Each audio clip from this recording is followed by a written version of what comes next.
You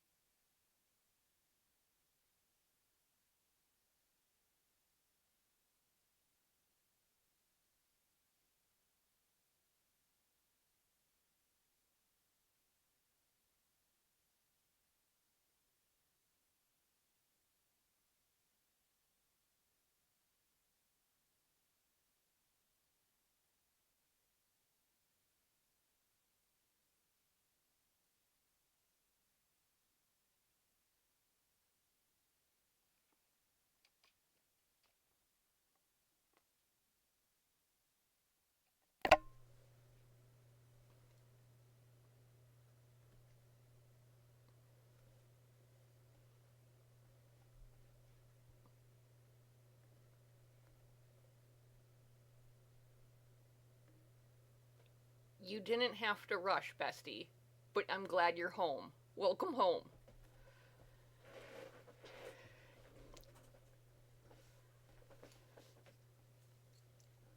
Ugh. All right, we're gonna drag this over here. Um. Okay.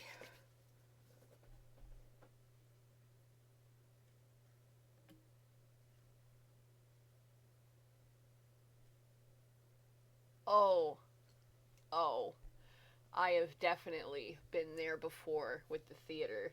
I've had someone have me count out like $15 in pennies. Welcome, welcome. We haven't started anything. You're perfectly on time. I just turned everything on and got all my posts up. I haven't even gotten to my little you guys. Uh, please be patient with me ramble yet. Um, so we're gonna do the art share compliments tonight. I'm gonna start on Twitter because last week I started on Blue Sky. Um, but my disclaimer for the day is if I don't sound as enthusiastic as I did last week, it is not you. Um, I'm absolutely in love with all of your art still, I promise. It's just this was my first work week back to work since surgery, and I overestimated the ability of my wrist extensively, so I am very sore and very tired. Um, for people who don't know how my work week normally rolls, um, Monday isn't just my Friday. Monday is also my alone day, so that means I'm the only member of my team on staff on Mondays, and I cleaned the whole building alone. Um, and it's not a small building, so needless to say, I'm achy and I'm tired. Um, so if I don't sound um yeah, um and Terry's gone this week. Um, but that's not something I'm mad about. It's just the way it is. He's having oral surgery done and they're taking 9 teeth, so he's gonna be out this week. He thought he'd only be gone a couple days, and I laughed at him and told him he's gonna need more than that. Because oral surgery is no joke. Um, but yeah, no. If my tone doesn't sound as enthusiastic this week, I promise I still am. I'm just very tired, and this is also kind of more of a cold read this week because normally I have the whole week or few days that I post stuff to look over your guys' art and think about it. And I didn't do that this week. I kind of liked everything, so you guys know that I saw it and acknowledged it. But I didn't really have time to sit there and look at everything this week. So I'm taking in details for the first time, is what I'm telling you. Unless I've seen the piece many times in the past, because I did have someone submit something that I've seen many times before. But yeah, it's just that I'm tired. That's the only thing that's going on. So I promise it's not you guys. So yeah, we're gonna start. We're also starting on Twitter, and then going to Blue Sky, because I got less submissions on Twitter this week. I didn't get that many, and that's fine. But yeah, we're gonna start. We're gonna start on Twitter. And we're gonna have to make that big. This is Dimitri's banner for the story project he's writing. He's been working on this for a really long time. Slowly putting in all the characters. God, he's been working on this for a year now, I think. And I mean, you can see that. You can definitely see the work. God, that's crazy. We're definitely zooming in on that. I can't see it like that in. There we go. Yeah, the work he put into this is immaculate. He's been working on this for a really long time, and it came out so pretty. Oh my god. Like, I've always loved his character designs. I've always loved his characters. And I love the angle and perspective everything was done at. That it's at a bird's eye view. Instead of head on.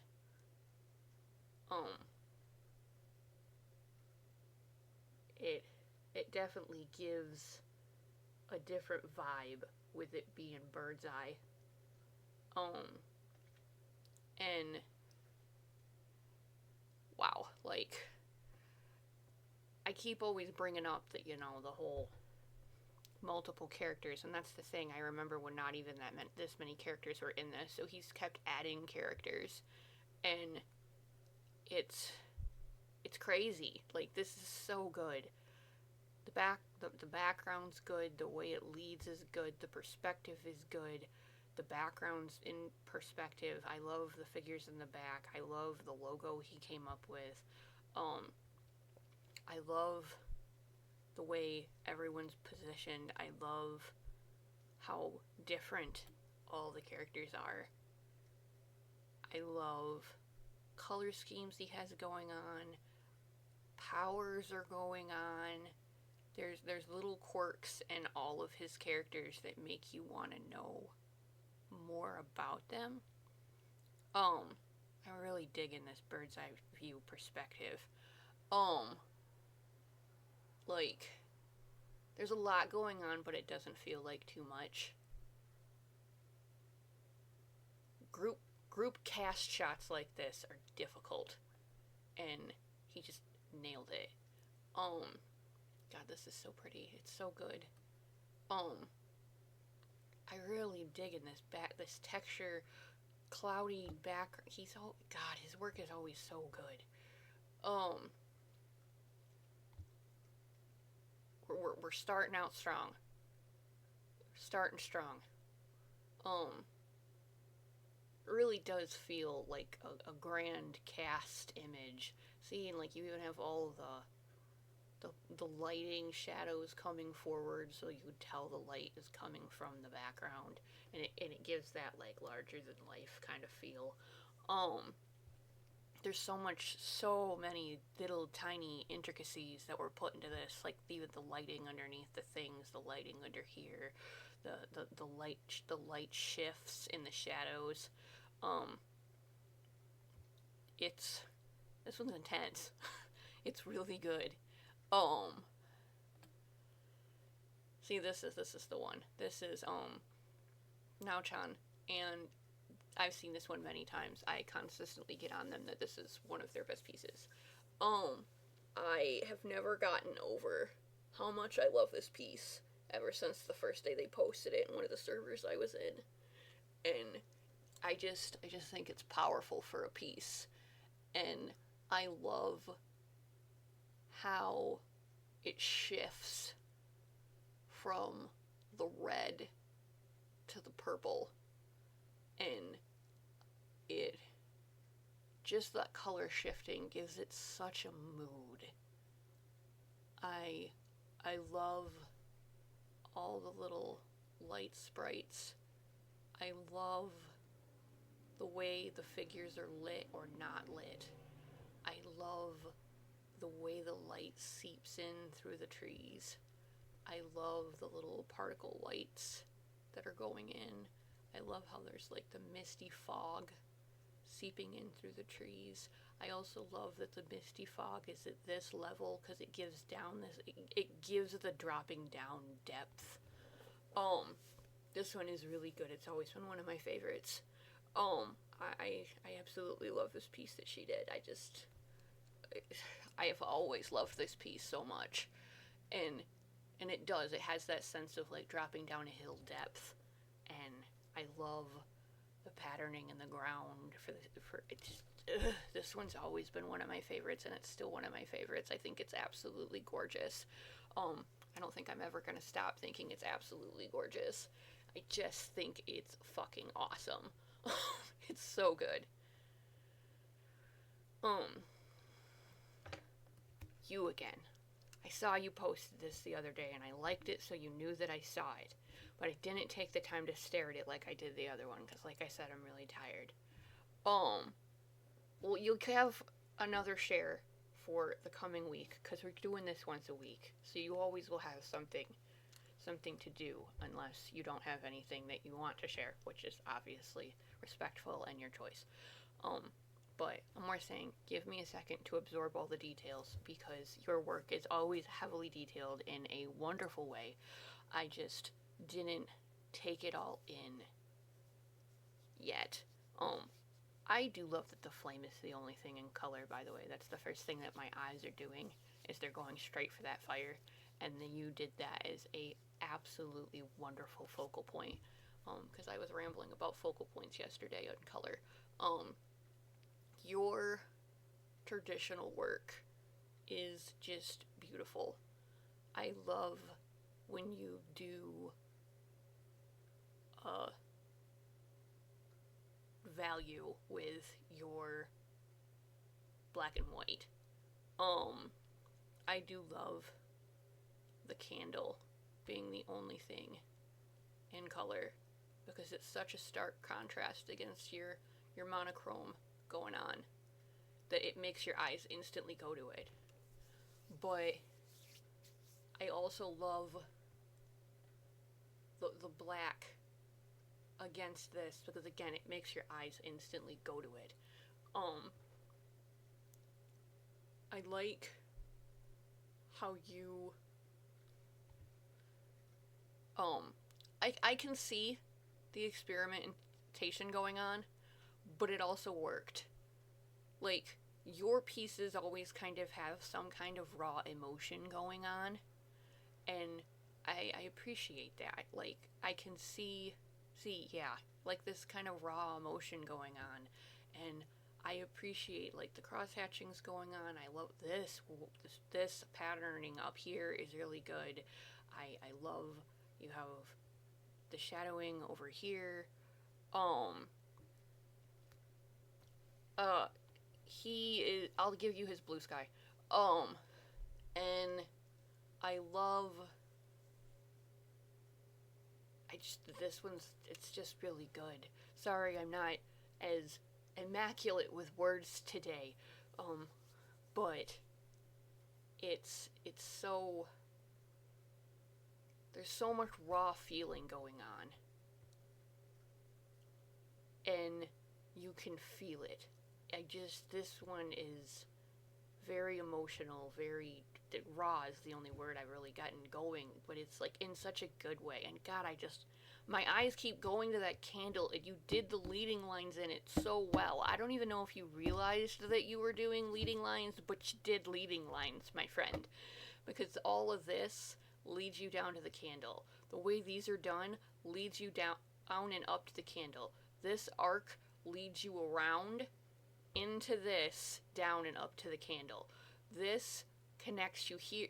This loop, if you go this way, counts this, drags you down into the candle. You literally did everything in a way that the leading lines keep dragging you back to the candle.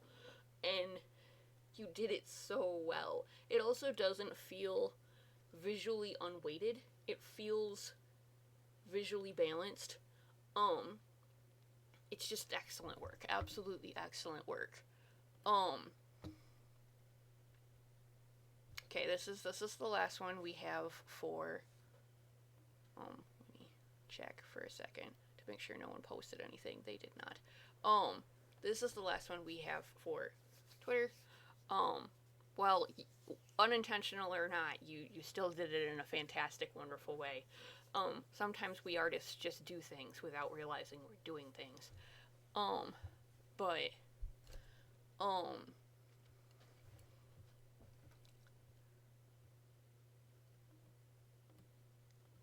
okay.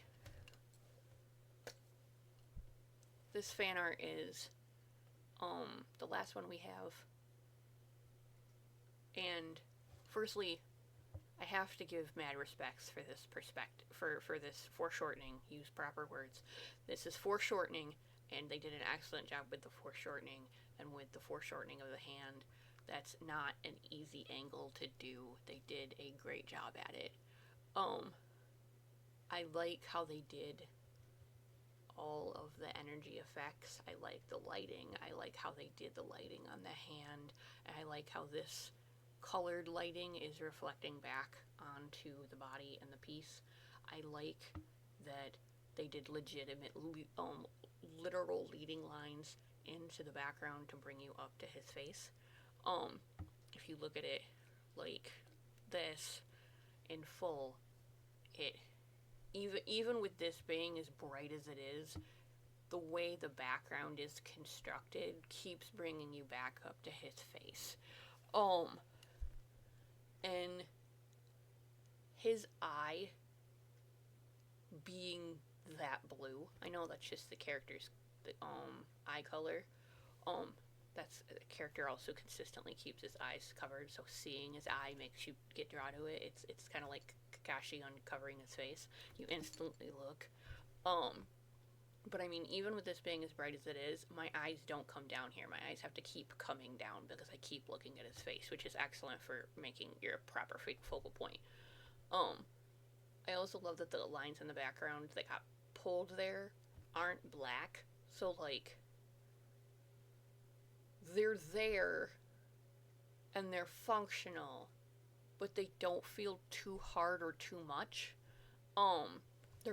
They don't make it feel cluttered. They feel functional and like they're supposed to be there.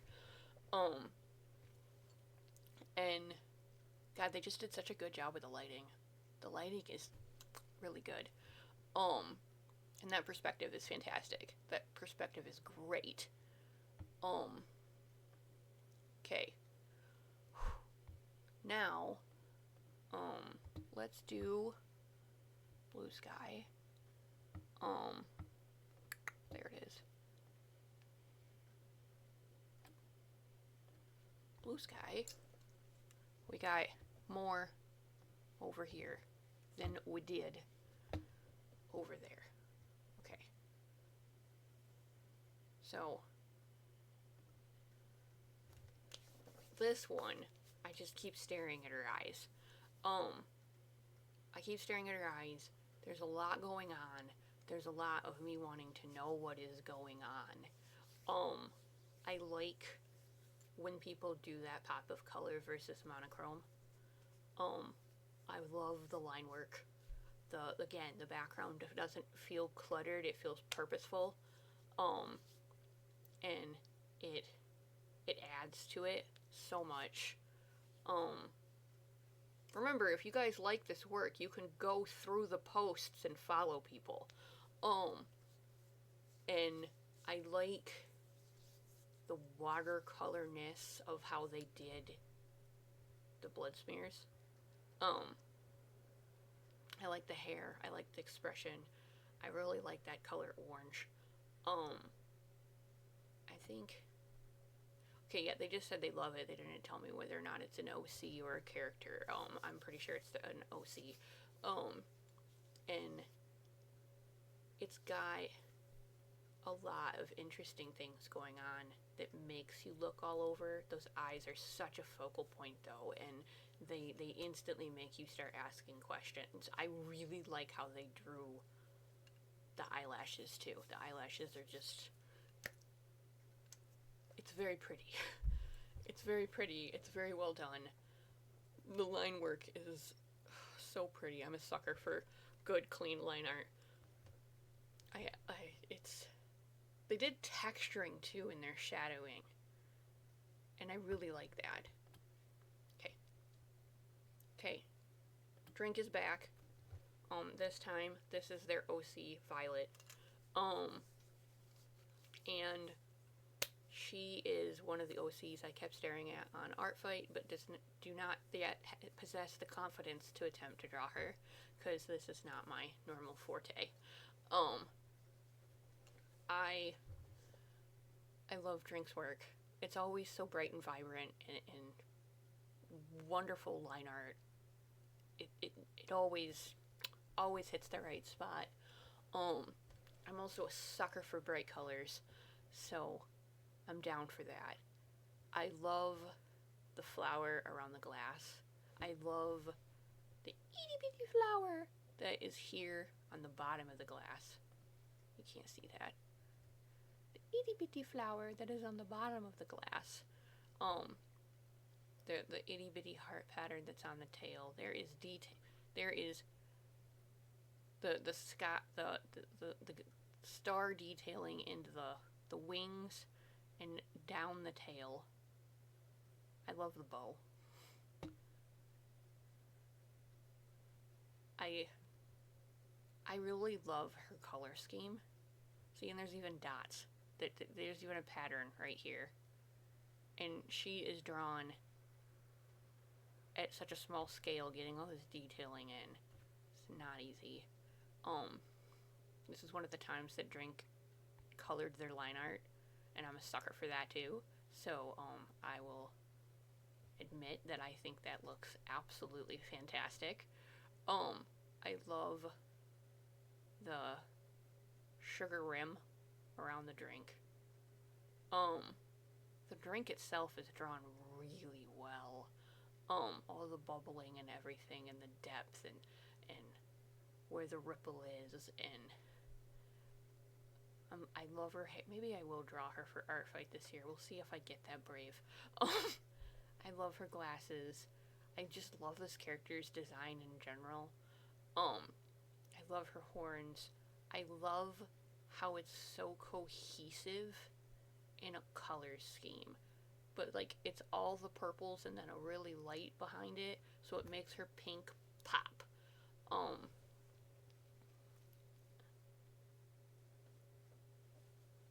I mean, yeah, I could try.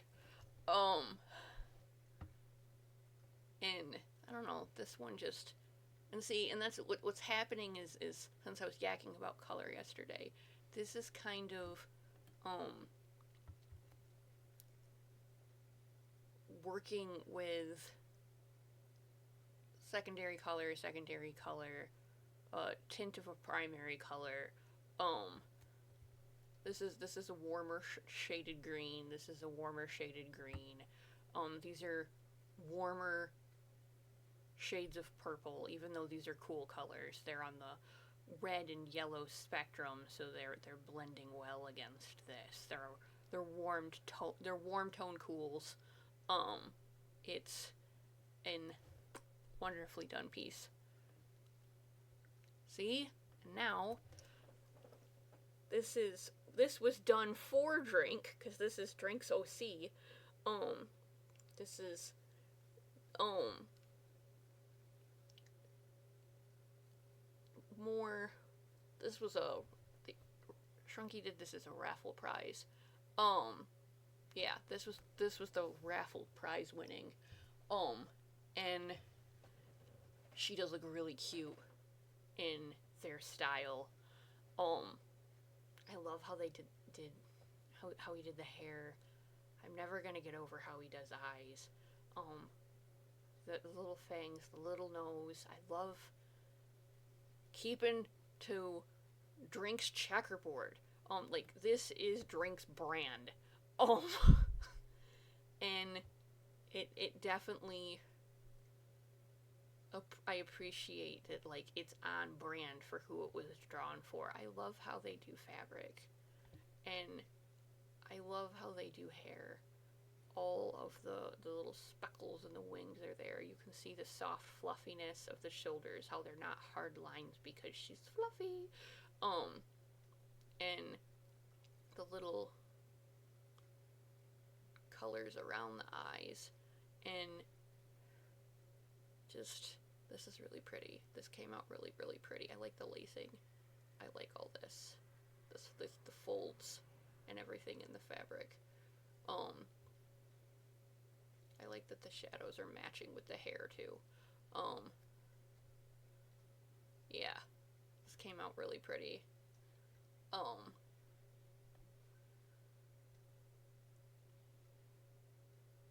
This is Where Siren OC, Breaching the Ocean Surface. Oh, you even wrote me a description. Solid Pawn did this, and their work is all traditional.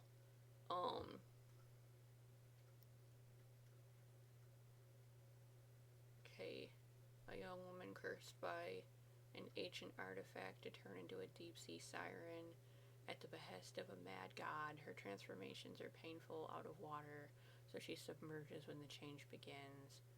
In this form, she's stronger and faster and can travel ocean depths freely, discovering all matter of wonders in the deep sea. She fears, though, that she'd give into power in this form. She might lose the will to change back and return to her life on the land. I mean, yeah, you could see that. Like, there's the artifact. This is what's... I like the design. I like this isn't a standard siren design. Again, their work is all traditional, which just absolutely... I love how they shade. I love how clean their work is. I love their line work. I love how their line work is clean and they don't ink, because I am a obsessive inker, even in traditional work. I love how they did water and, like, the reflections in the water. I love how the water is flipping up right here. And, like, the sky doesn't even need to be filled in. Like, you can still kind of feel the depth of perspective without any of the detail there for you to know. Like, you can still feel that depth. Because of how the ripples and everything are in the water. I really like these reflections going on. I like that the expression is speaking to that pain outside of the water. This is definitely a character that I would like to know more about.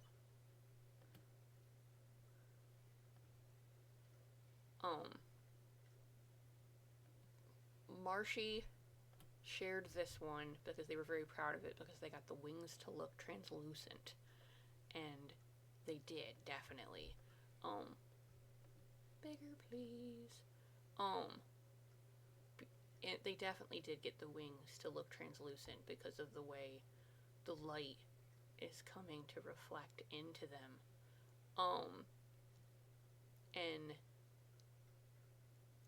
I really like the way they drew the wings. I like that this isn't just out of focus. It's doubled in different colors. They definitely played with the channels to do this.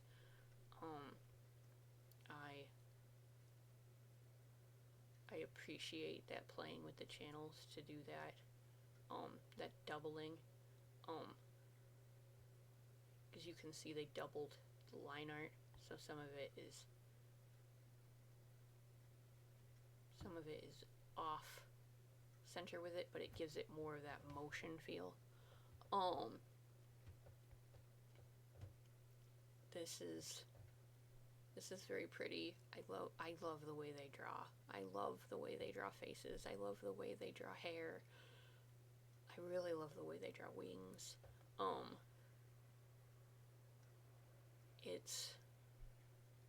love the way they draw the muscles in the arms and the hands. This came out very pretty.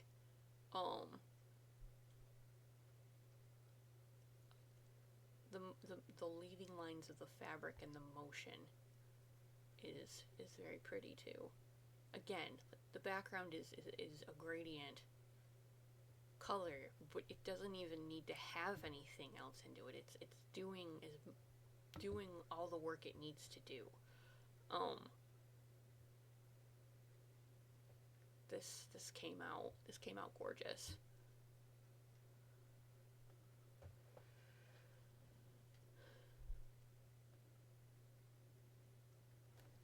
This straight, I got a description. Okay. This is straight off the bat giving me characters I'd like to know more about. I like that both their gazes, they're dead on with the camera, but I want to know what's up with her eyes. Cause she has thin lines in her eyes, and I want to know why. And I love all of the comic book manga toning that got used, cross hatching and stuff, for how it's shaded and colored. It's definitely all the color toning. That color toning isn't easy to use. I like the design of this. I like how the Sai is drawn, and I want to know more about it. They say it's cursed, and I want to know what's going on with it. I want to know what is up with him. I like his sitting, the stance of how he's sitting. His head is in his hands. His hand is on his knee.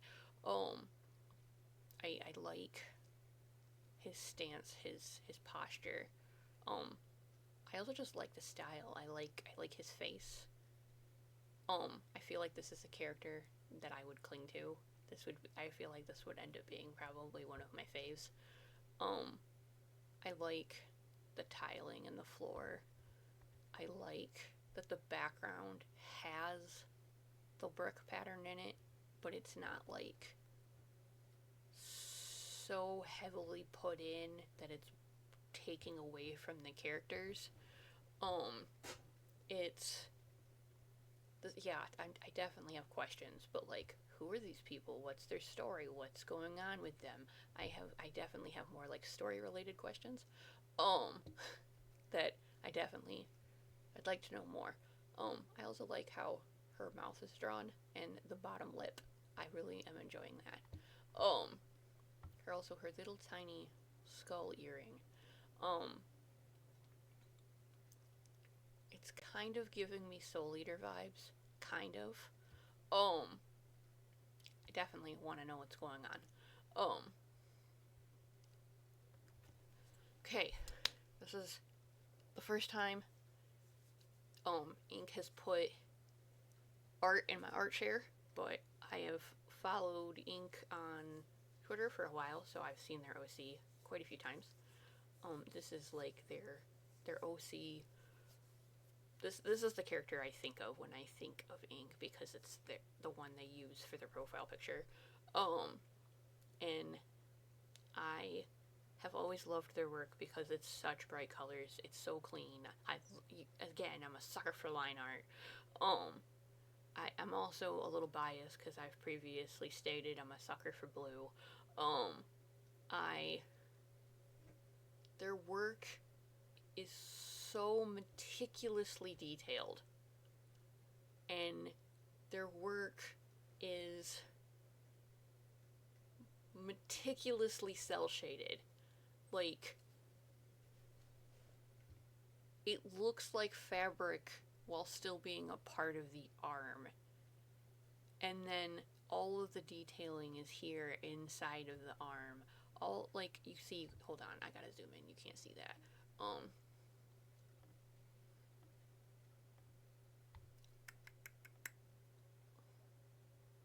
All of the little pieces underneath that would connect to the head.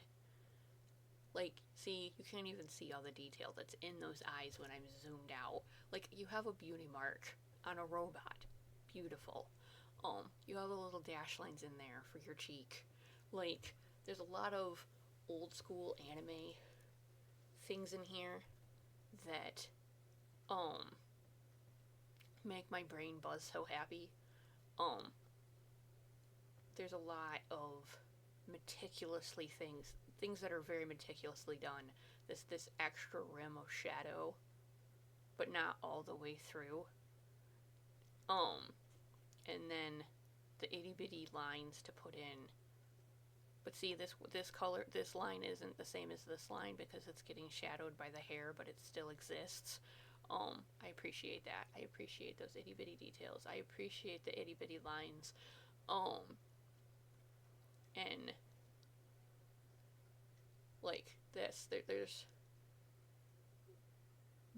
at least 1, 2, 3, 4, 5 colors just right there at the very least, for that one little spot, and I appreciate that. I also appreciate this. This is the opposite, where I said that, like, there doesn't need to be a lot in the background. This has a lot going on in the background, and there is a lot going on, but it's still done in a way that it doesn't distract from the character. The character is still the focal point, and orange being the hair color draws you right into the face instantaneously. It's an instant focal point because it pops so hard against all that blue. And I really love the way ink does hair. I really love the, like, meticulous intricacies that ink puts into their work, and I absolutely love it. I love seeing it every time it comes up.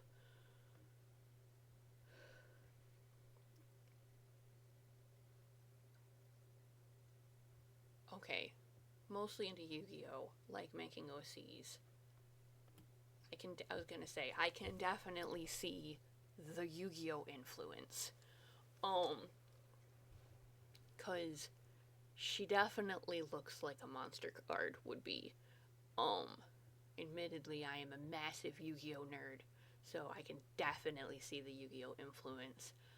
I like how much life is in her pose and in her face. I definitely could just see her being on a card. I like the little bird. I like the detailing on the bottom of the shoes. I like the whip she has going on. I like her hair. I like her color scheme. The background behind her definitely makes her feel a lot like a Yu-Gi-Oh card. It definitely makes me want to know, like, what would her effect be? Because most cards are effects cards nowadays. There's a lot of little details that got put into this. I like the way she was shaded. I like that this is this color, but it's got this bright pink just glow all the way around her. Like, and that's the thing, it affects certain ways because of the layer mode that was used to do that. That's why it's not the same color all the way around, but I appreciate it nonetheless. I like this hand. I like that the inside of her mouth is not normal colored. I actually really like that blue, and I think it contrasts well. I really like this. It's cute. Okay. Key is back. They've submitted to all of them thus far, I think.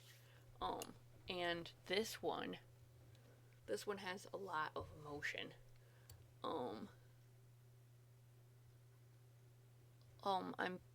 If I'm reading correctly, these are twins. There's a lot of motion going on in this. You can feel it in the fabric. You can feel it in the hair.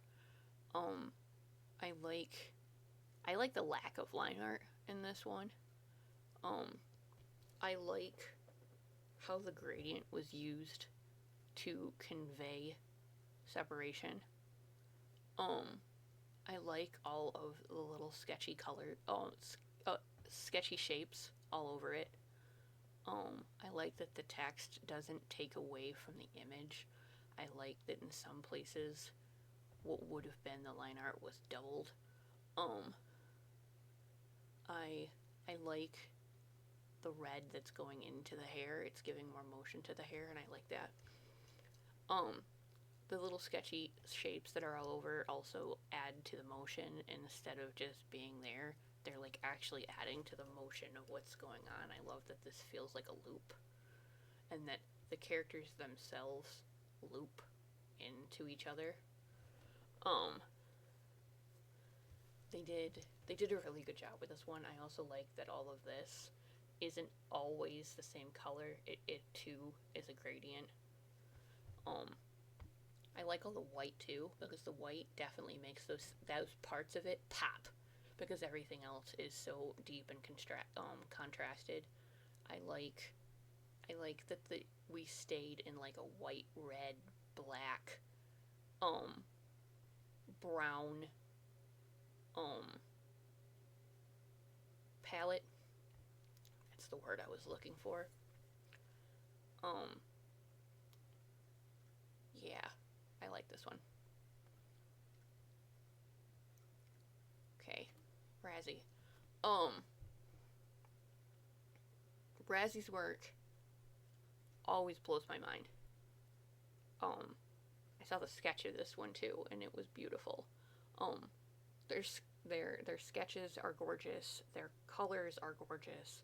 I absolutely love the way they do eyes and hair. They have the realistic art style I dream about. That like I could never do a realistic face like that because I couldn't get away with it. I have tried, it doesn't work. I love her makeup. I love the lipstick. I love the little gentle shine on the lipstick. I love her color scheme. I love the little gentle glow around the top. I'm in love with that hair color. If I could get away with pink, that would be the pink color. I would end up dyeing my hair, but pink is not my color. I love all the little like inner hair curls and like this itty bitty hairline, and like these itty bitty hair strands that came loose, and that all blends litty bitty strands that came loose, and it all is cohesive. You cannot see her makeup in that zoomed out. See how clean this all is? See there, you can see her makeup, and it's glitter. This glitter, the little lines in her eyes. See, you can see the lips look like the lipstick is still a little bit wet. See, there's even a gradient in the line art, which is just a fantastic choice. See, this is a little hair coming off, but it's light. Little hairs coming off, but they're light. I appreciate that. The little tiny line to mark the chin. Like she has a few little age lines, like you can see the spreckles and stuff too. She has a few age lines, but not. And I really like the way she draws eyebrows too, because you have a few of the hairs and then it's not, and I like that.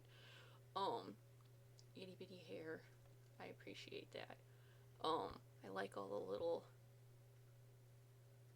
bursts of light behind, and I love this soft cloudiness going on. This soft cloudy brush that's going on. I really like the way she draws ears too. She's just really good. It's like a good strong face. And shade under the chin. Good strong shade. Line art's all colored, and I'm a sucker for that. This all the hair strands go with the hair. See, there's even like a gradient, because this is not this. It's not the same color, which is fine, and it's good because that's how care works, and it's absolutely beautiful. I love all of the shades that got used for the hair. This picture's just beautiful, and I probably could stare at it for a hot second.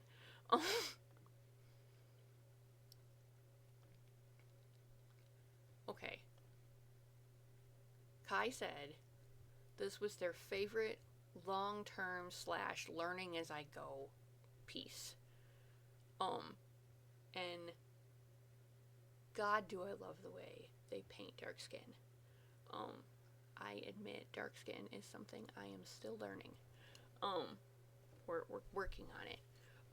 I really like that hand. I can see the learning as I go. I like this coming out from behind. It adds to the feel of growing.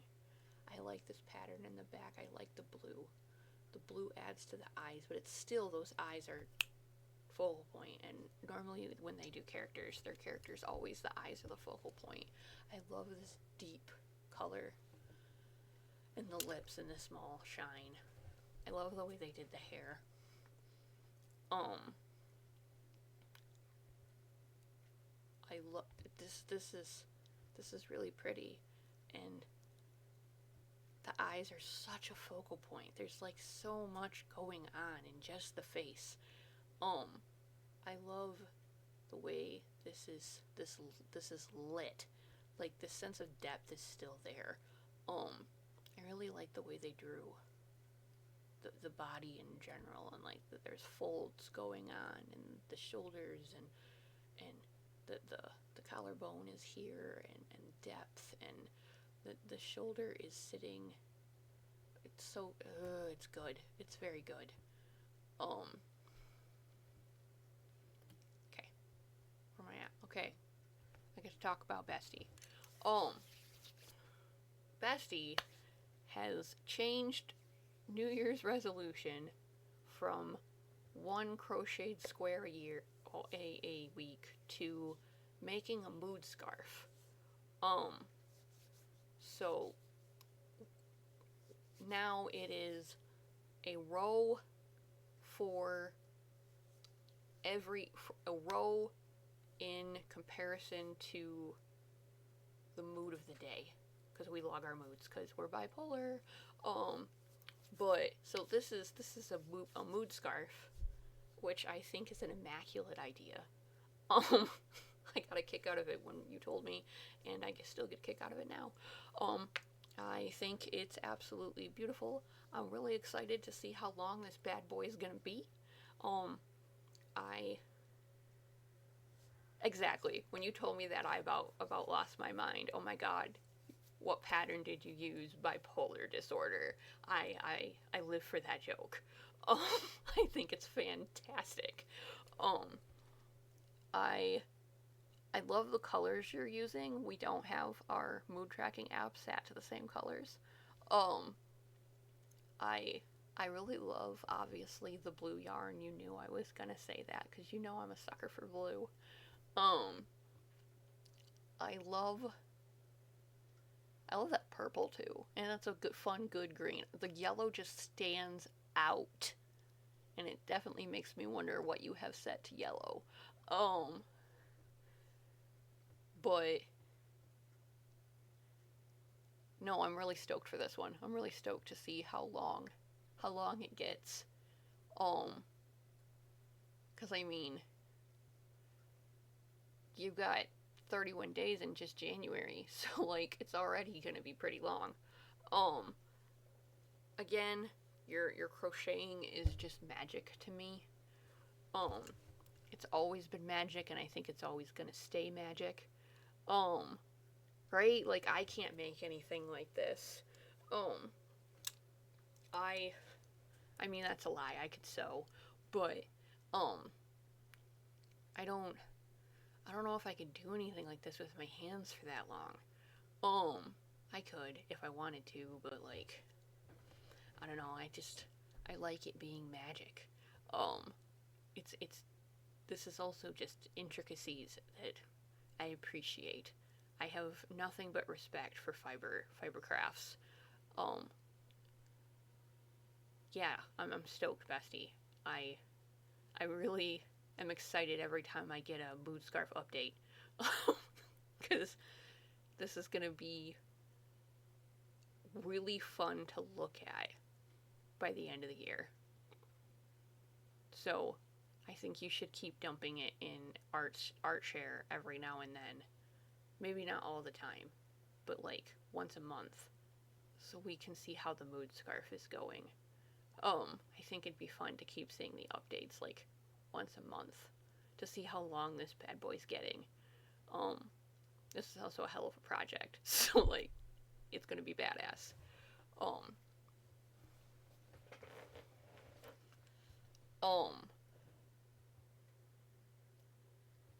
What do you have the colors sat at? You can tell me on Discord, because I'm like, I don't know what your colors are set at, because my colors on mine are set that orange is the highest, blue is, no, it's orange, green, purple, blue, and then I think I have it set as red. So my bottom of the barrel. Well, that's fine. It doesn't need to. I think my bottom of the barrel color is red, because I correspond red to rage. And one of my things I have for my bad days is I have a little bubble I can press for when I'm just furious, and when I am the embodiment of, when I have those days where I'm just mad about the world and I can't make myself stop, I have a bubble for that. And I correspond that to red, because I can correspond that to my red screens. Yeah, no, I definitely think once a month or every other month you should pop in and give us a mood scarf update, just so we can see how long and big it's getting. I think this is fun. Okay, hold on. Cool, nobody is, sending more things to me. Yeah, our collective kid now is your scarf. So now, do I want to draw today? I was working on Orange Man, and I was going to ink his eyes, but I keep getting distracted by, as you're already aware, the chaos that's happening that I'm not talking about here.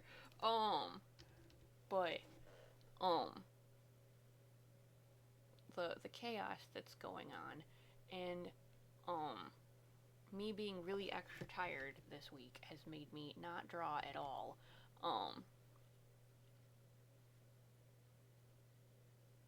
So I have been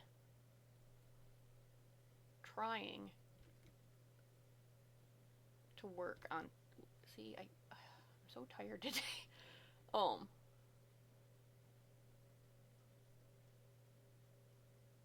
bet you if I held my hands up, they'd be shaking really bad.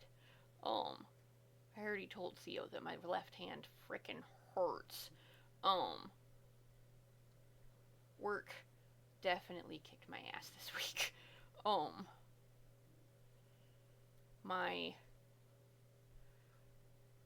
usual things are not as they should be, and I had to play a lot of catch up today.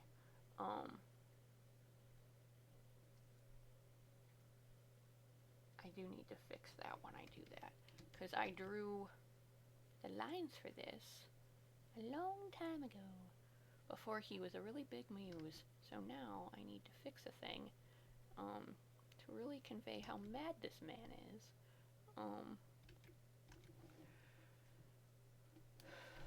Because my hand don't want to do what I want it to do today. We might not draw very well today. So I might do it later. Oh yeah, that definitely makes it worse. We don't do, we do tiny slits right now because Orange Man is pissed. And I haven't drawn him mad in a hot second, so I think he deserves that. He's earned being mad at the world.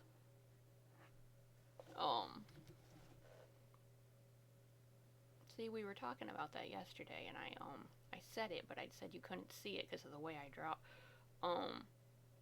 the way I color bangs. I told you this man has really freaking long eyelashes.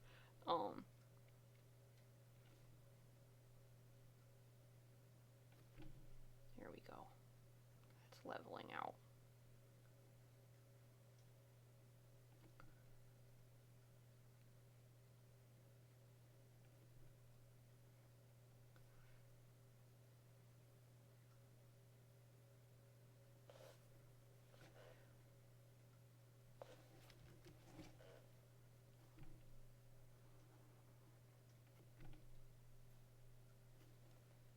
Oh, hold on. Before I turn my music back on, I need to take it off of loop. Because I was absolutely looping a song, and I was looping only that song.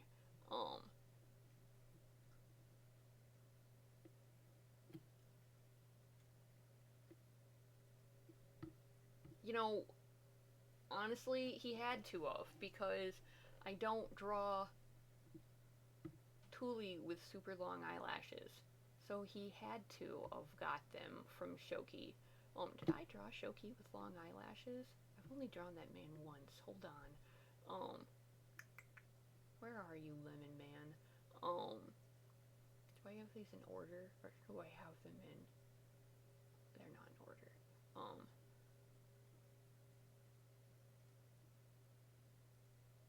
I know I saved him. Where is he?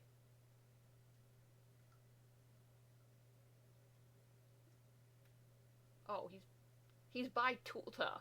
Of course he is. Oh, I did draw him with long eyelashes. He does get them from his daddy.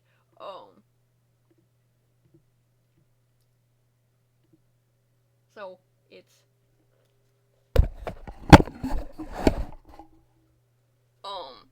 it's not you. He does actually get them from Shoki. Here. See? See it going underneath his bang? I did draw him with long eyelashes.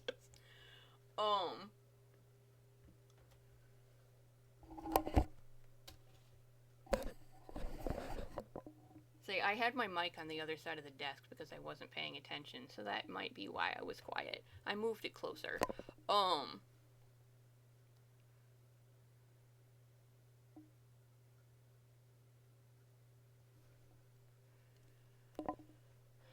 Yeah, I moved it right next to me instead of sitting away from me.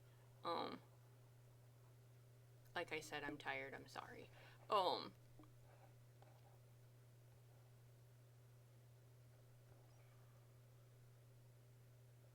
It definitely adds to how pissed this man is.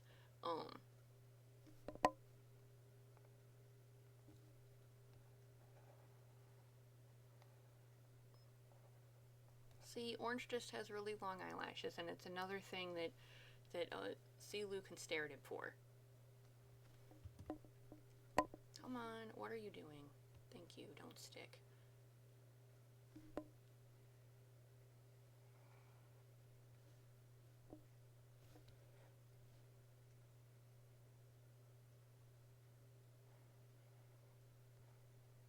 See, you can see also all the things that's changed, because when I originally drew this, I drew it with his expression sheet. And I have changed quite a few things in the way I draw him. I don't want that, I want that. Thank you. And that is the way his bangs are drawn. He's furious. He's fucking lit.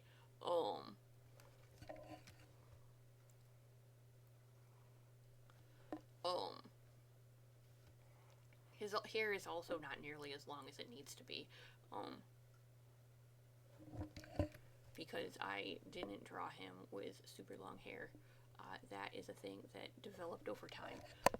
Because he finally told me how long his hair was, and it needed to be longer.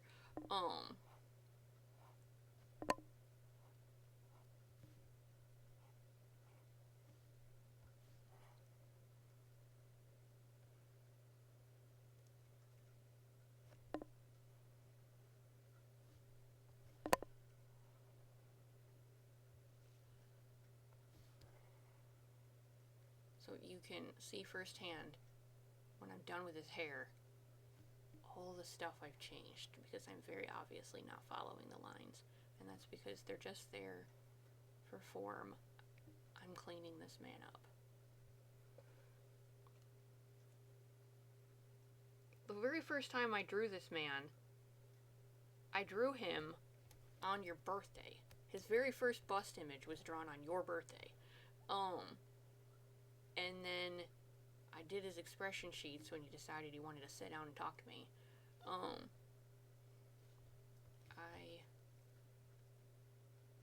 also jacked that to high hell.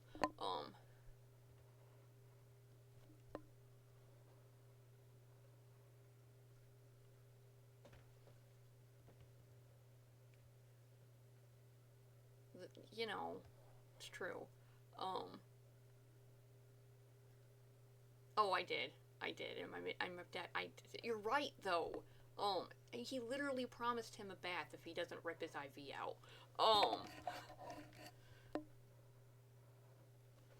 And he's definitely tempted to rip that IV out.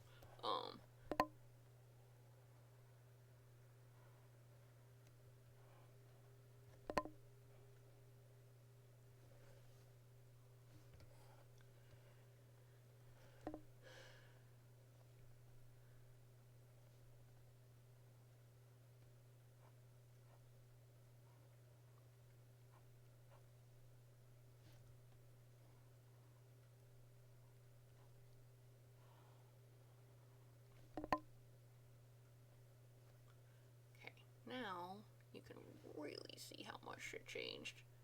Because I get to do this man's ponytail.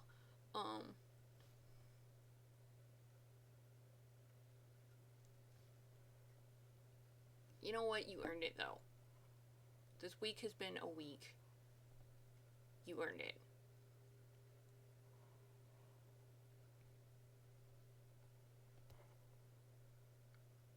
Okay. Now, to make this man look 16,000 times more orange.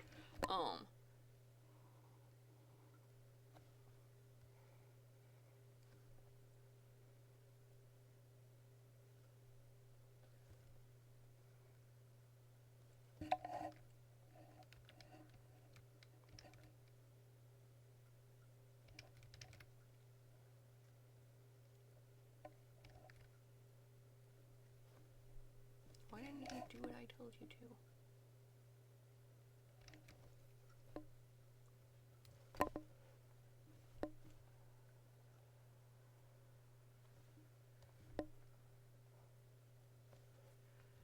There. Now,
did I do that?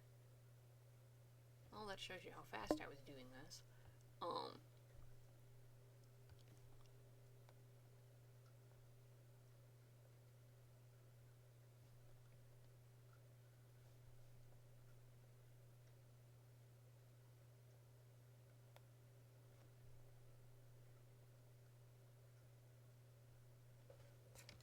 No, don't.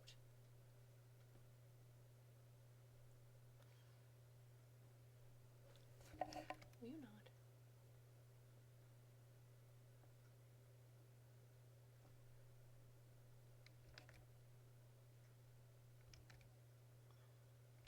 It's not doing what I want to do. That.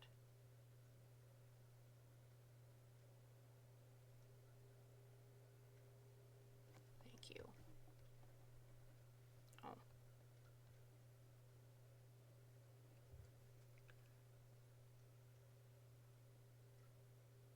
You too. Thanks for coming.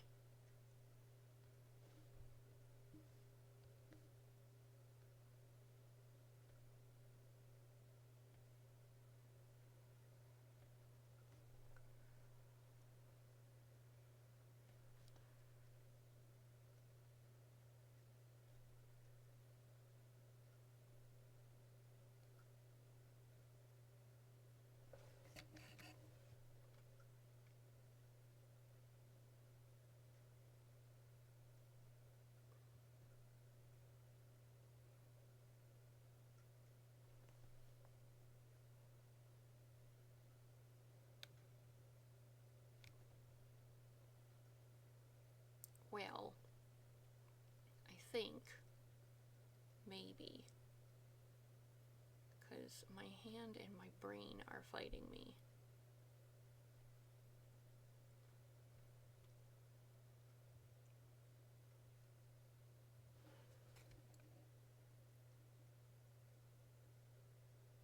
Hello!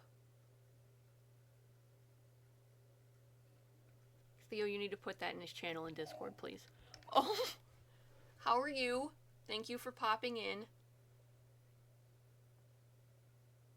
Am I using what?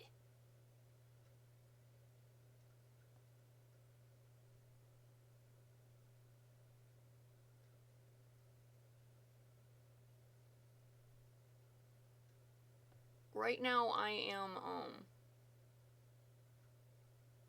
no, I'm not using mouse and keyboard, but I'm capable of it. I can use a mouse. Right now I'm using my tablet, but, I can use a mouse if I need to. That's how I taught myself initially. I have a screenless tablet.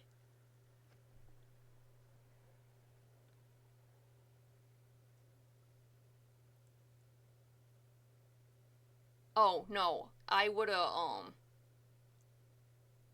posted on Blue Sky if I was done streaming. I always post when I'm done.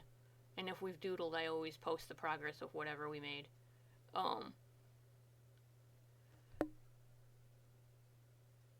Oh, yeah, it'll be there, I promise. It's, 9 for us. So you're, like, way in the future. For me.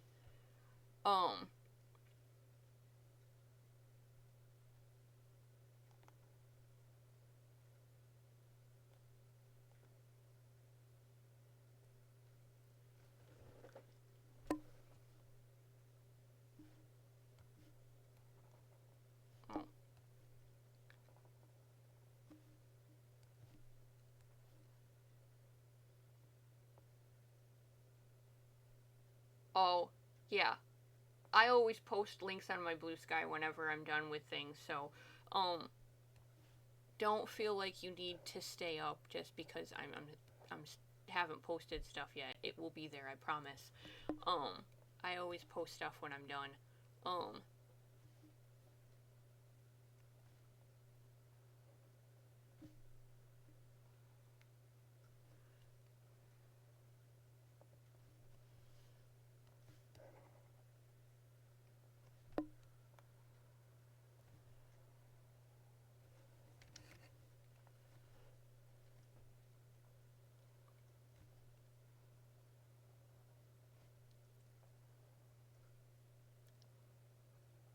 just turn that on?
Yeah, he'll look much more like himself when I shut the lines off.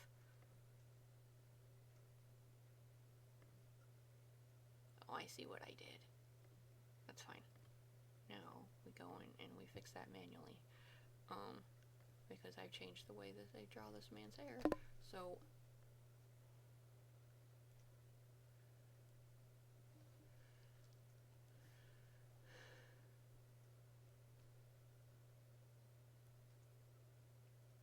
he's so fucking mad.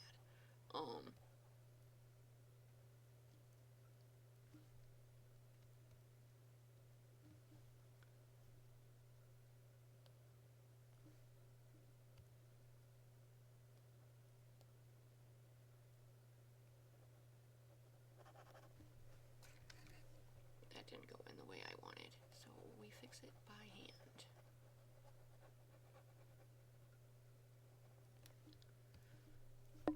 Not what I told you to do, thank you.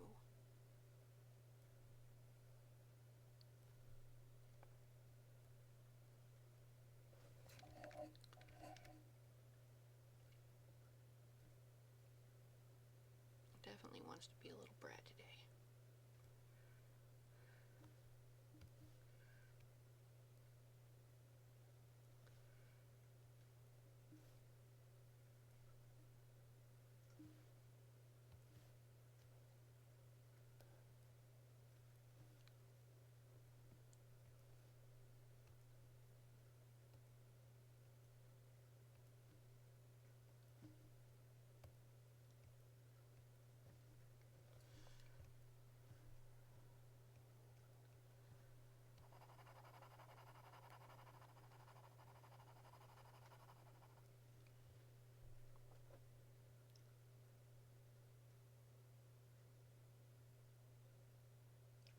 I am in Autodesk Sketchbook.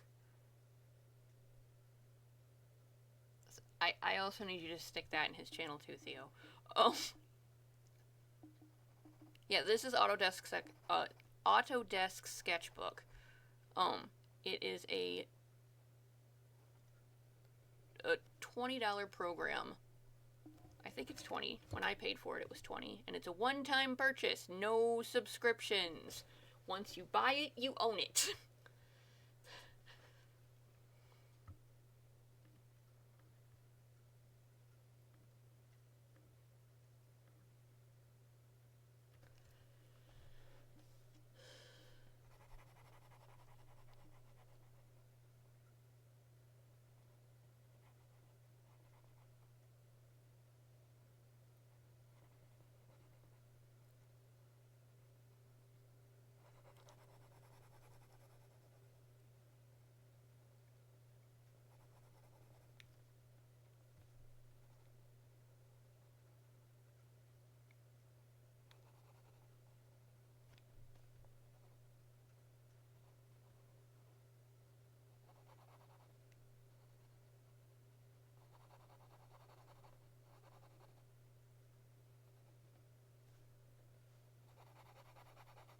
So yeah, I've used this program for, hold on, 13 years now. It's my freaking baby at this point.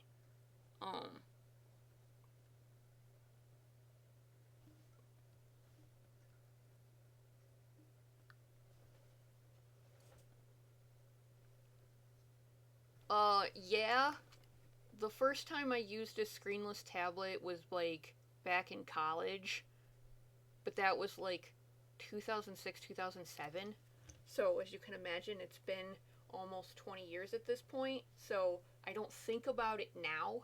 But the first time I ever used a screenless tablet, it was definitely like being on a bike with training wheels. But I also need you to know that in my artistic journey, um,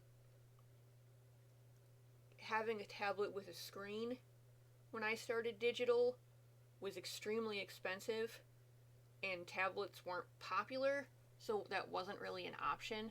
So when I learned a screenless tablet, I went from using a mouse. Yeah, I'm 37. Um, and I went from using a mouse to do my art to a screenless tablet, and I didn't have a tablet with a screen that I could draw on until like 2012, and I ended up ultimately going back to a screenless tablet because it's just what I'm the most comfortable with. Um, I'm 37. I'm almost 40. I'm old. Um, I graduated in '06. I have been out of high school for 19 years.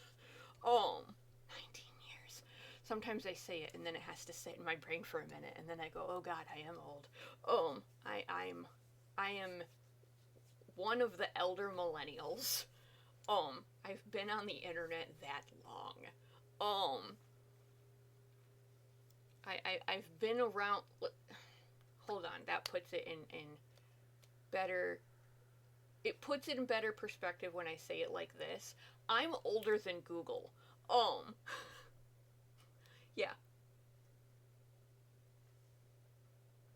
You're just making poems tonight, aren't you? I'm about to make his eyes real bright. Um,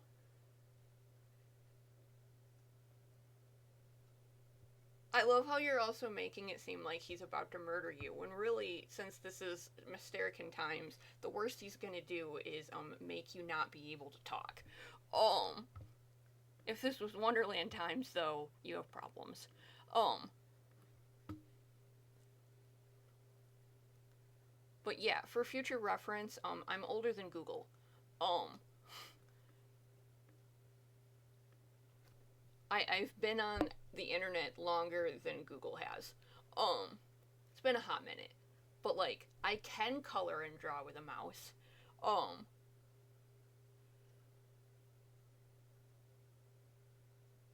I mean, you know what, Theo, you earned it. Today's been a day. Um, I mean, yeah, I can draw with a mouse, and I can do mouse and keyboard. I did it for God, um, 5, 6 years before I ever got my hands on a tablet. I didn't get my hands on a tablet till college, and I started doing digital in seventh grade. Oh, you'll appreciate this. The seventh grade digital art story. I'm petty. So I wasn't doing. I got grounded in seventh grade, and had my parents grounded me from drawing, um, because I quote unquote wasn't paying attention in class. That's not an argument I'm gonna have online. Um, but um, in seventh grade I got grounded from drawing, and drawing is how I cope and it's how I function. And they took away all of my art stuff and they took away all of my anime stuff. And at the time, I'd only ever drawn traditionally. So that means they took away all my colored pencils, they took away all my paper and my pens and my pencils. And mind you, I kept like a drawer of pen and pencils, so they had to like empty the drawer. Um, it took an extensive lot for them to get rid of all of my art supplies and put them in a tub so I couldn't have them. So since I was losing my mind and I needed to draw, and I was going crazy, seventh grade me said, "Bet, let's do this." And I Um, they had mom and dad have a little barrel of pens and pencils that lives under the phone, and I was allowed to access that to do homework, but not to draw. Yeah, and again, it's cruel and um not something I'm going to get into because me and mom have had a lot of adult fights about this. Because it's something I'm still mad about to this day. Um, but my autistic self copes with drawing, and they took all my stuff away from me and said I couldn't draw. So my petty ass in 7th grade said, "Bet, you want to play this game? Let's play. I need to draw. I'm losing my mind." So then I proceeded to open up. Mind you, my 7th grade was like 2000, if it tells you how long ago this was. So that's like 25 years ago. And I proceeded to open up MS Paint and proceeded to teach myself how to draw in MS Paint with a mouse. Um, because I needed to know how to, I needed to draw. I needed to get it out of my system. Um, yeah, I can draw in MS Paint. Old school MS Paint when we barely had an undo button. And no layers. Yeah. Um, I was desperate.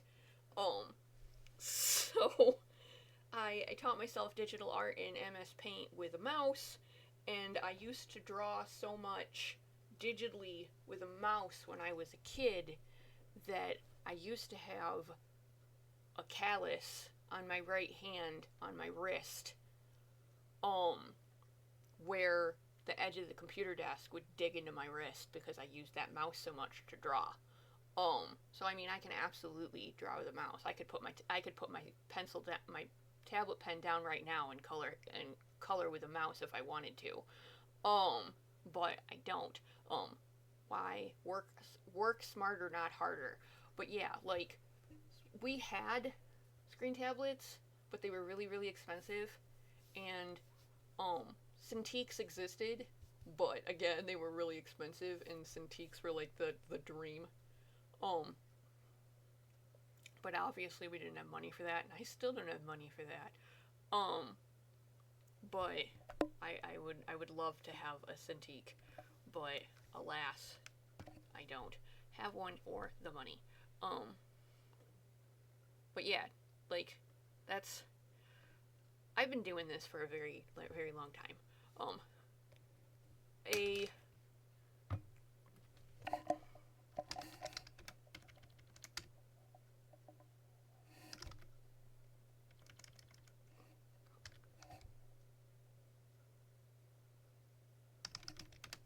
um Cintiq, I think I spelled that right. It starts with a C. A Cintiq is a Wacom tablet that connects to your computer, and it has a powered screen. It's not as a big of a deal nowadays as it was back in the day. Um, but that's because we have like iPads and stuff nowadays. That didn't exist when I was a kid. Um, I didn't I didn't have Wi-Fi in my house until 2008. So like I didn't have Wi-Fi my entire high school career. I didn't have Wi-Fi till I was in college. Um, I was living on dial-up internet my whole childhood. And I didn't even have internet in my house until I was in fifth grade. Fifth grade. I didn't have internet until in the house until 5th grade. Yeah. Yeah. Wrapping your brain around that. No internet until like 5th grade. Um. So, like, I don't know. I just think about certain things differently, and I do my screenless tablet without thinking about it because I've done it for so long. So like I'm not gonna sit here and lie to you that if you ever decided you wanted to pick one up, yes, I absolutely have full confidence that you could figure it out. Yes, it also feels like on a bike with training wheels. It's weird and you have to get used to it. And the adjustment of looking at the screen and not at your hand is absolutely super weird. Um You get used to it, though. It does take a lot of practice. I've just done it a lot. Yeah, that's all it is that I don't think about doing it anymore. But when I first started doing it, oh yeah, it was weird. It was super weird.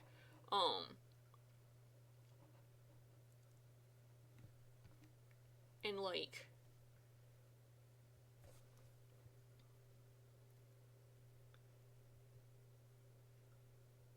yeah, that I mean, I I remember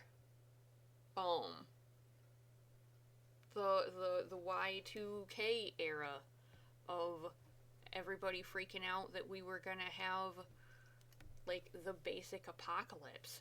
Um um when the year 2000 hit. See, I just didn't gap that. Let's say I have some of my traditional art posted on Blue Sky.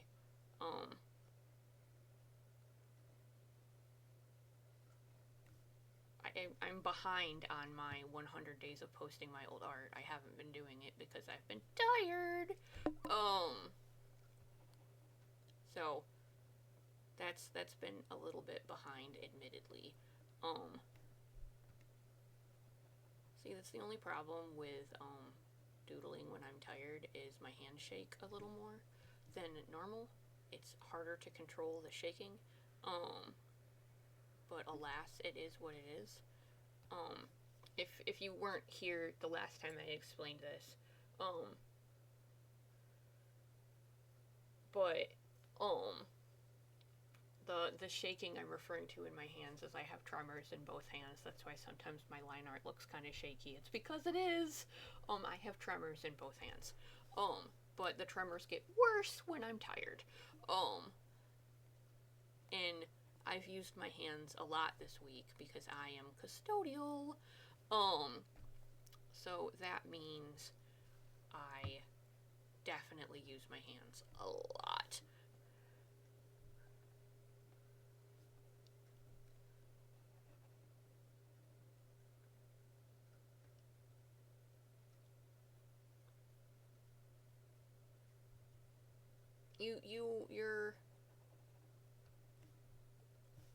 You're fine, Theo. You're absolutely fine.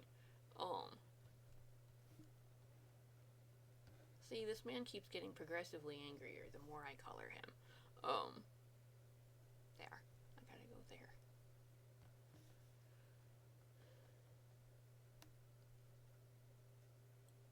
Okay, cool.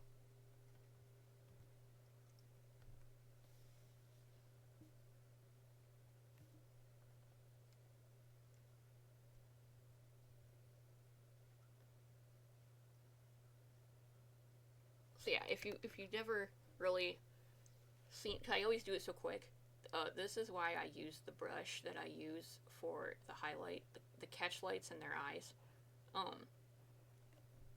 use this one on purpose.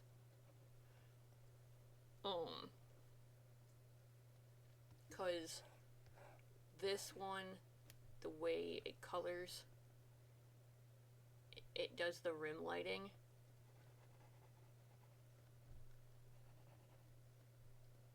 You can see with it zoomed in, there's a rim light of red and yellow all the way around it, so it shows more of that light reflecting in his eyes.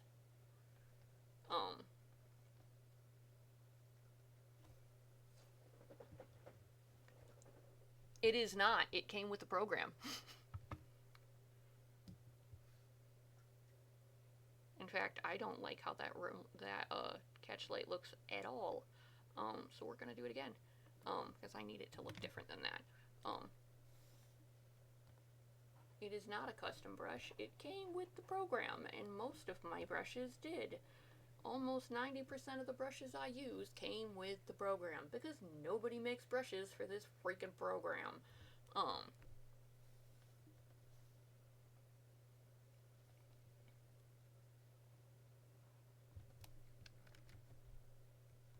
That's the thing. This brush is programmed like this. Um,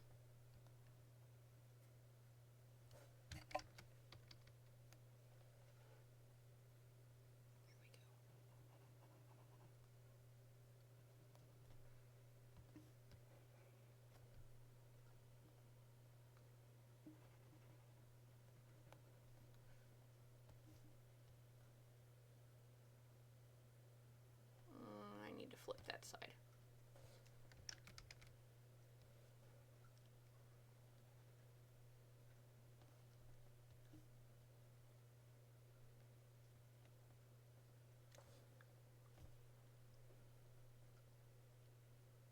So yeah, this brush, it the brush properties are right here. That's what this window is. Every time this window is in existence, it's the brush properties. That's why it changes every time I click on a brush. So that's why this keeps switching. And that's what this brush does. It's bright freaking yellow because it's same thing with here. Because it's on the color it is, because the glow I just put over his eyes, I did it. See, this is my brush palette. This is what color's active. So this just painted in the same color as his eyes.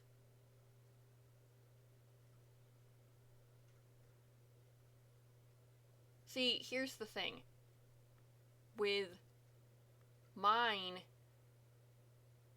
mine go wherever I want them to. Mine aren't anchored. I put mine wherever I want them. Nothing is anchored. I put it where I want it. This is they call this the color puck. This is your like transparency opacity puck. This doing what I'm doing right now. I'm pressing on my mouse button and I'm moving it left and right. And watch.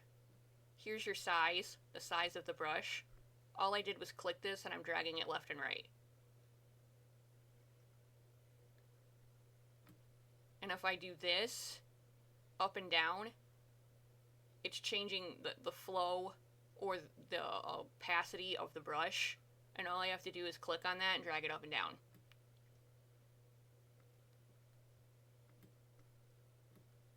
This, gotta drag this over here. This, remember how yesterday I talked about how this is hue, mind you, Orange's eyes are the actual hue of brush, the actual hue of orange. But remember how yesterday I talked about how it's hue, tone, shade, and tint? With the color puck, all I have to do is click it, and if I drag it up, it tints it. If I drag it down, it shades it. If I drag it to, well, here, we'll go in the middle.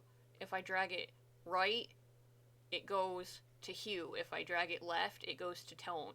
It goes to tone. So I can make it go through this entire little diamond without touching it. That's how my little color puck works. Because I can drag this up and this way, and it'll change it. It just depends on wherever I want to drag it. Yeah, my stuff isn't anchored, and that's how I've been changing things. Yeah, that's how I've been changing things. And most of my brushes came built into the program. Just like when we were talking the art share, all of the comic book screen toning I was talking about, and I was talking about how using the screen tones, they're called halftones, and they're right here. These are brushes that are built into my program. These come with the program. I didn't make them. They came in an update, and I got very excited. We need to label that so I don't lose it. I always lose the catch lid if I don't label it. So, like, I can not do it in bright freaking orange. I have comic book half toning built into my program. So whenever I want to use those, they're there. See, that's also the thing though. You can,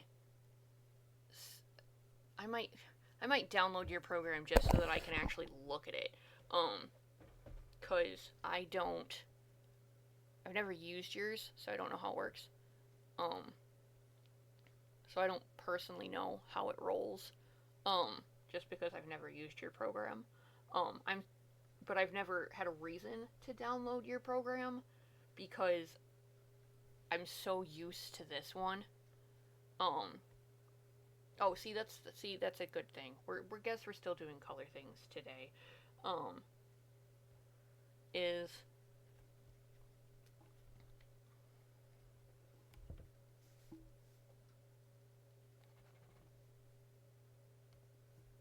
this is opacity.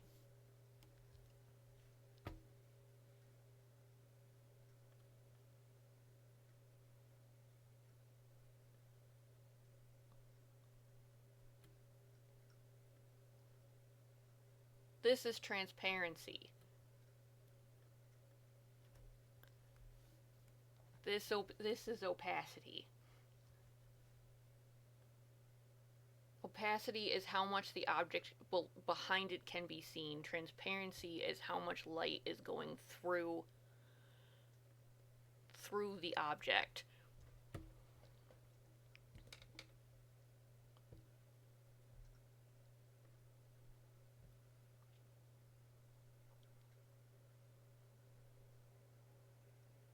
Well, I have all those. All of those are the layer modes that I have.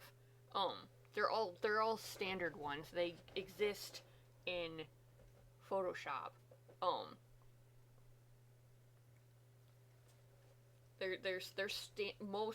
Most things with layer modes have about the same ones. Photoshop introduced them into the world, and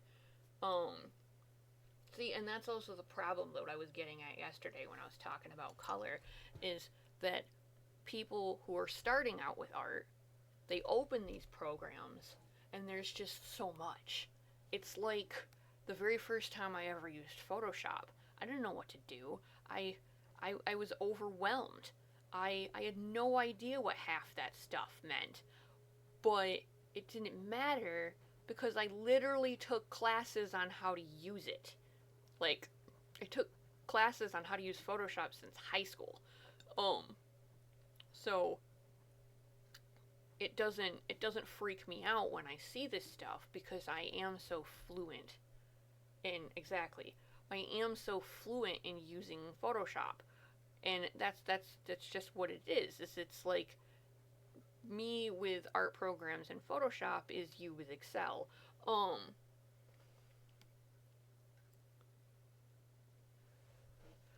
So like it's absolutely okay and understandable to be overwhelmed because there is so much.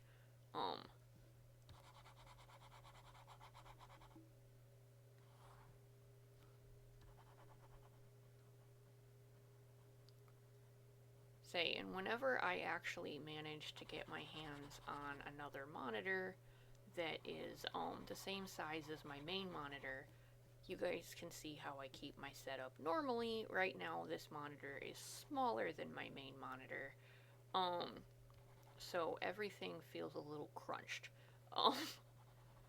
but it's working.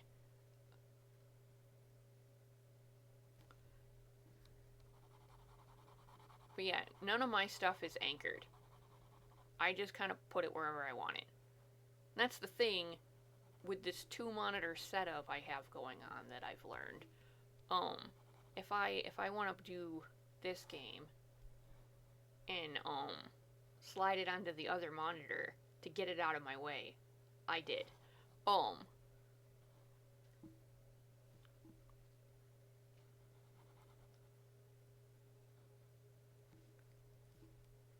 normally my screen is not this cluttered.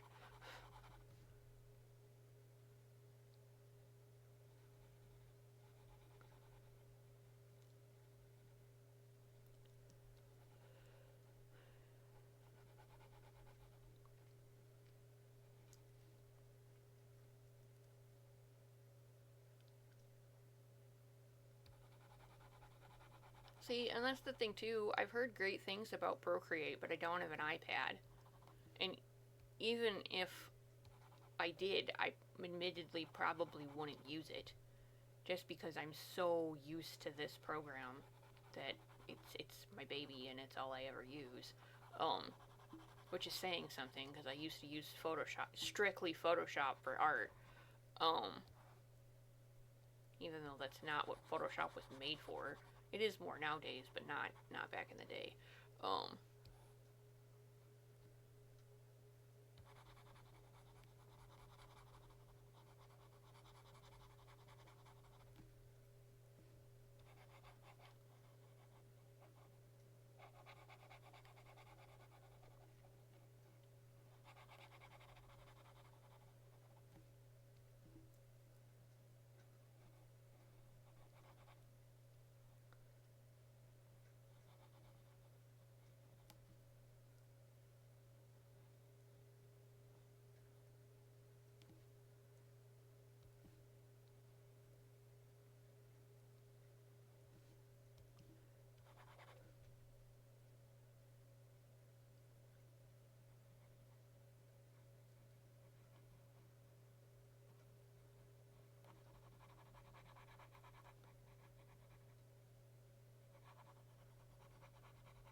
Okay, so on that subject, it takes practice. Your art is allowed to be messy. Your art is allowed to not be perfect. I understand breaking the perfectionist mindset is extremely difficult. I have the perfectionist mindset, and I have the problem of thinking if my art is not downright immaculate, then it's not right. And it took me a long time to allow myself to work messy. I understand vision issues. I have vision issues of my own. I have an extremely bad astigmatism in both eyes. Thanks, Mom and Dad. And I have tremors in both hands.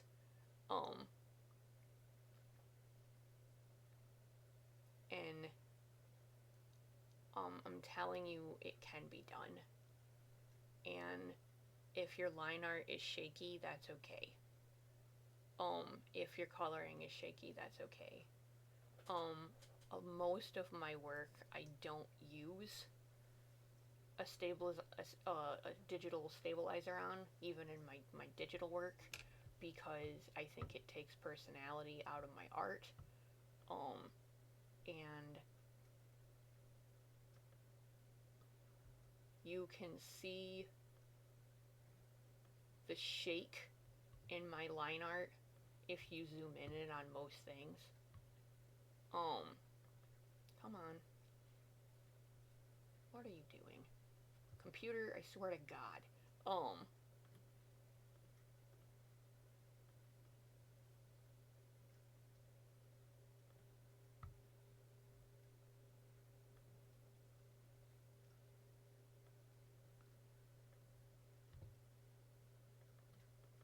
What are you doing?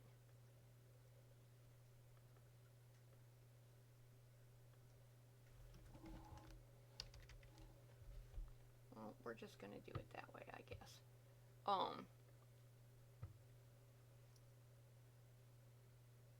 Oh, traditional art supplies have always been expensive and it's always gotten worse. Um, it just keeps getting progressively worse in how expensive they are. Um,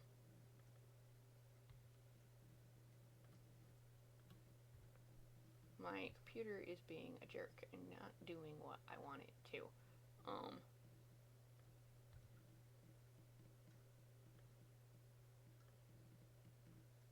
there. That's what I wanted it to do.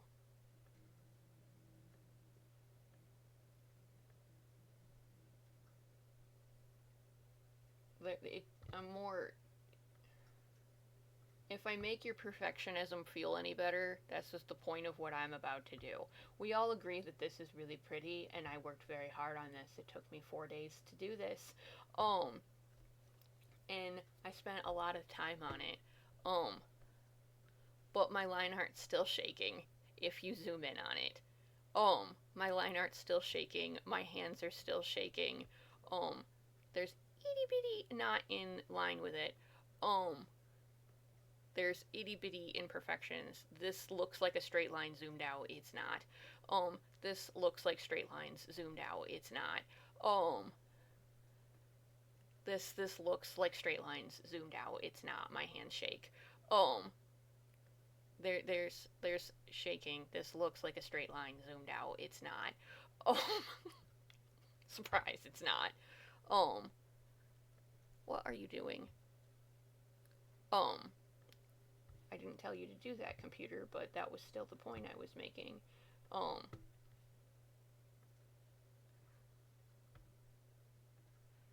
so yeah, even on Silu, like right there, when I do little spikes in the hair, I always shake really bad. Um, so like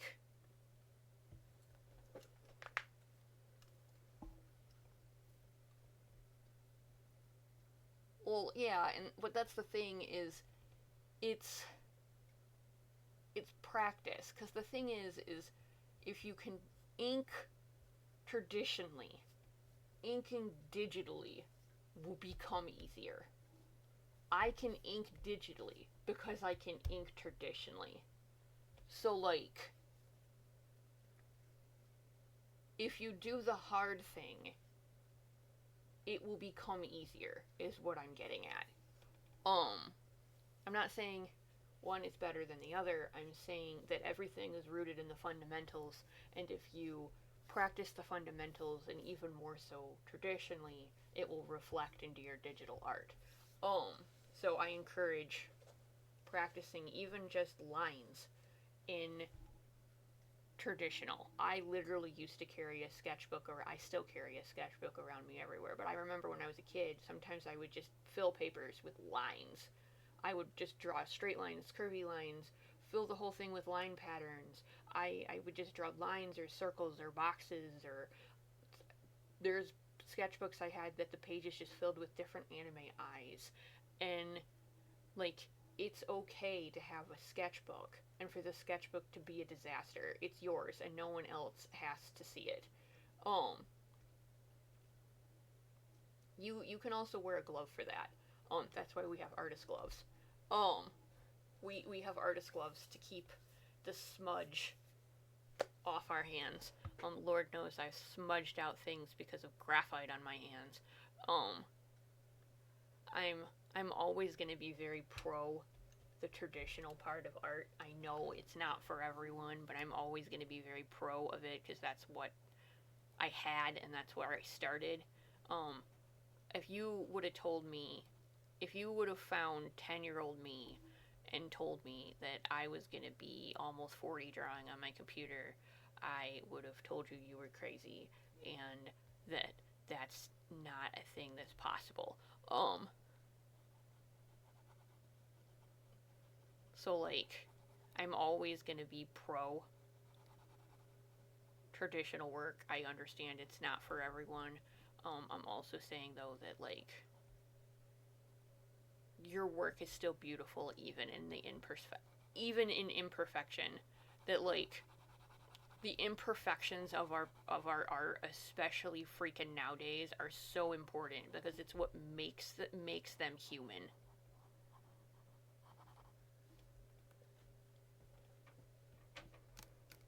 Well, see, and that's the thing. Like, I prefer digital art too. Obviously, I draw digital almost freaking constantly. But sometimes there's just this want to do things traditionally. But that's just because I've done it for so long. It's like a certain texture, feeling. Like there's nothing compares to the feeling of using colored pencils. Um, well, yeah, and I get that.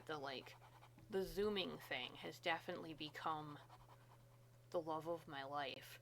Like, I absolutely love the ability to zoom. I can't tell you how often I would just manually zoom with traditional art, aka leaning as close to the paper as possible. Just getting really, really close to the paper. But no, I know digital definitely has its benefits. There are things that definitely have an ease of access to it. Um, I just have a soft spot for traditional art because it's where my little baby art journey started. Um,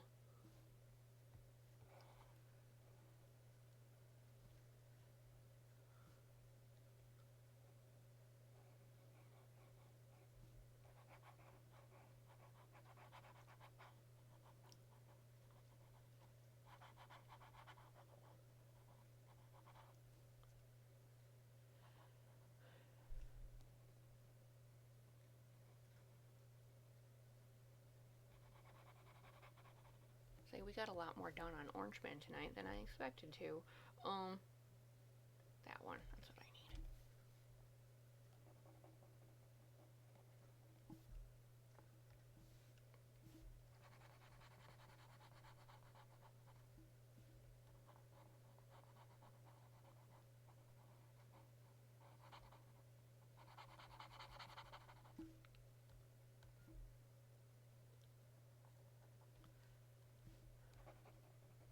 Say, I still haven't figured out what I want to do for the schedule for this week.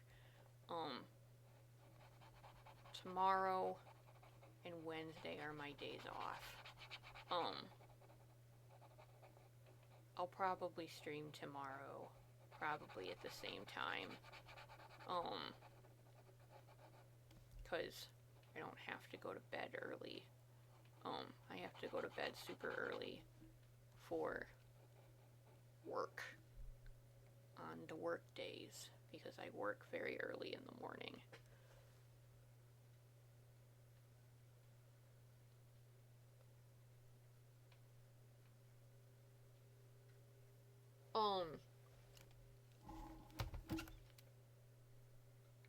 I'll say they're not bad,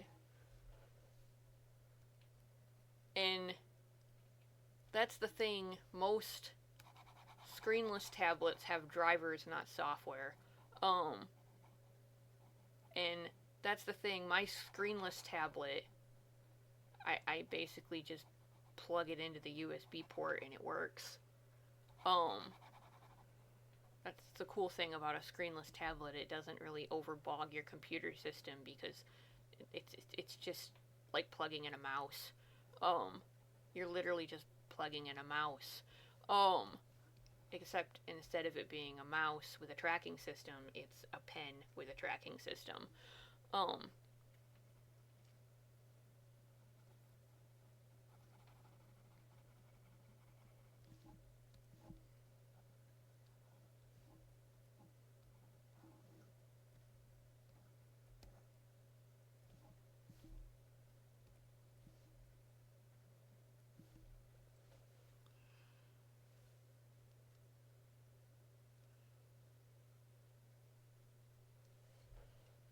so yeah, and Theo's computer is a potato.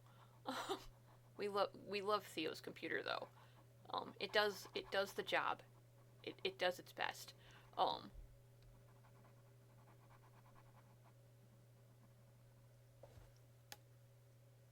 yeah, she does her absolute best. I know. Um, she gets what needs to be done accomplished.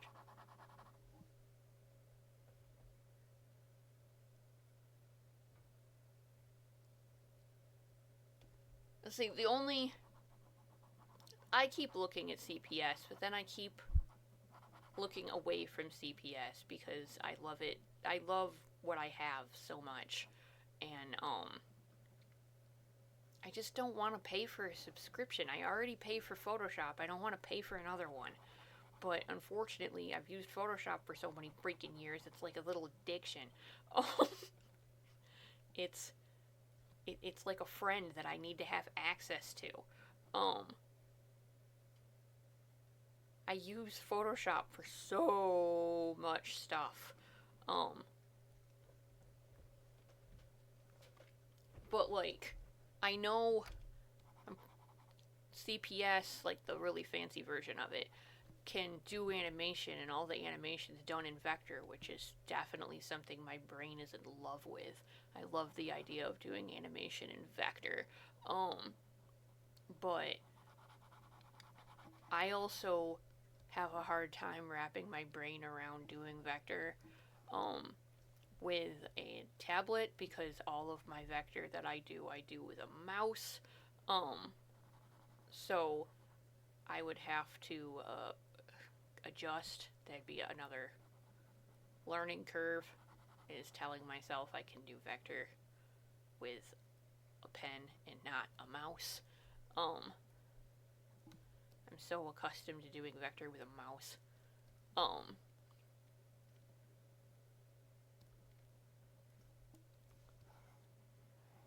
we'll do your horns, buddy, and then I think we'll be okay.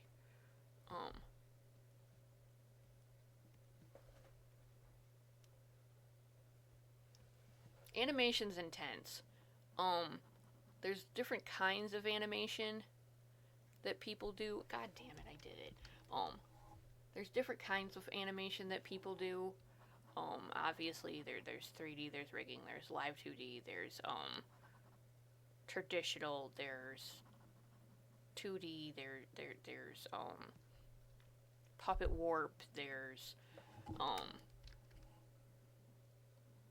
tweening, there's all kinds of it. Um, I would say ease yourself and do it slow, and don't try to overbog yourself too quick. It can get pretty overwhelming pretty fast. Um, so like, I definitely like dip your toe into the pool instead of just jumping in head first. It definitely can get overwhelming. Um, like I joked to Theo one day that like I draw Symphonia without thinking about it, and I was like, maybe it's because I have a walk cycle of this man going, and I drew him 21 times in one day, um, for the sake of a walk cycle, that I still haven't picked back up and probably should. Um, I don't know if watching me animate would be something that you guys would ever be interested in, but it's definitely a process.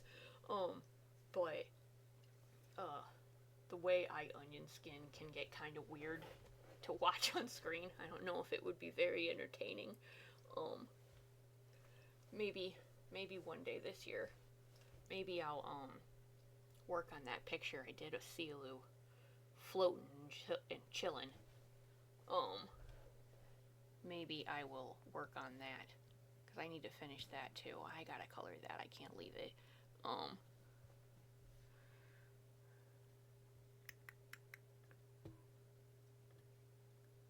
it's gonna drive me nuts if I leave that.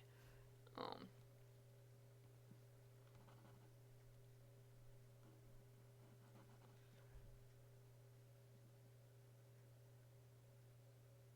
see, that's the thing. It's 5 a.m. for you. If it was my work day, I would have already been at work for an hour. That's why when I have to work, I go to bed so damn early, because I punch in at 4 a.m. So that's also why I've been saying I'm tired, because I worked today. So I rolled myself into work real early and got home pretty decent, and then I attempted to take a nap and that failed. Boop.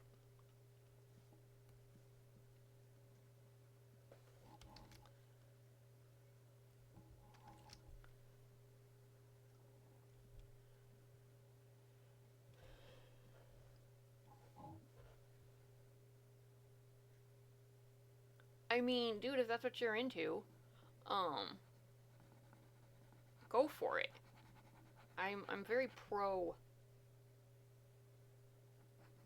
Well, yeah, you'll adjust. You'll adjust. I'm very pro people following their passions, or how I put it when it concerns to my nephew. He's like going on 11 this year. Still wrapping my brain around that. How he's going on 11 already. I always tell my mom and my sister that I'm very pro, like whatever lights the little kid's heart on fire, whatever passion drives him, let's encourage this. So I'm very pro, like people following whatever lights their heart on fire. If that's the thing that just makes you happy, then do the thing. We only live one time, so like we got to do the stuff that makes us happy, right? And that's why you see me draw so much. And I'm very passionate about sharing information. That's why I'm also very pro, like, let me teach you what I know. I think, yeah, I'm content. I think,